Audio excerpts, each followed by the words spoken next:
അടുത്ത check post എന്ന് പറയുന്നത് പുളിയറ കേരള തമിഴ്നാട് ബോർഡറാണ്. ഇവിടുത്തെ വണ്ടിയുടെ കളർ കളിയാ 407 ആണല്ലേ? 407 ബസിന്റെ ബോഡി കെട്ടിയതാണ്. ഇതണൊക്കെ കഴിഞ്ഞ് നമ്മുടെ നാട്ടിൽ നിന്ന് വരും. നമ്മുടെ നാട്ടിൽ ഇപ്പോഴൊന്നുമില്ല. ഇപ്പൊ നമ്മൾ പോണ റൂട്ട് ഏതാണ്? ഇപ്പൊ ഏതാ സ്ഥലം? ഇത് സൊറണ്ട വഴിയാണ്. അപ്പൊ നമ്മള് ഒരു പഞ്ചായത്ത് വഴി കൂടെ പഞ്ചായത്ത് വഴി. അത് തന്നെ പഞ്ചായത്ത് വഴി തന്നെ. ഇവിടെ മൊത്തം പഞ്ചായത്ത് വഴിയല്ലേ ഉള്ളൂ.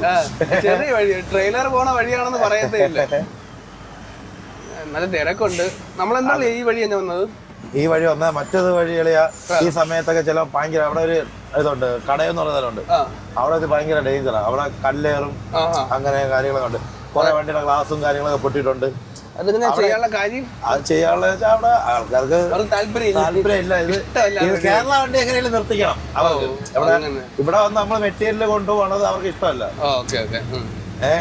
അവർക്ക് നമ്മള് അവിടെ പുറത്ത് നമ്മൾ കേരളത്തിൽ വന്ന് കേരളത്തിലേക്ക് അവർക്ക് സാധനം തരാൻ വേണ്ടിയുള്ള താല്പര്യമില്ല.